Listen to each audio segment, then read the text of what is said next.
Happy I was finally able to add compost to this greenhouse. Usually I can start planting in here in early March, so compost piles usually still froze up. And I don't get to add any to this greenhouse, it seems. So glad that this job's done. It took 84 5-gallon buckets of sifted compost.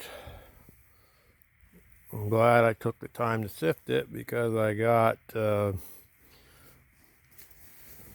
3 cubic foot of stones out of this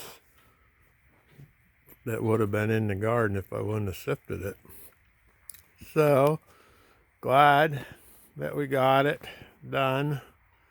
That said, it was one of those jobs where excited as hell to start. About halfway through, couldn't wait until it was done.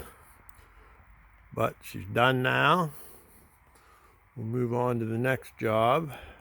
But I think really today I'm gonna go in and watch some football. All right, catch y'all later.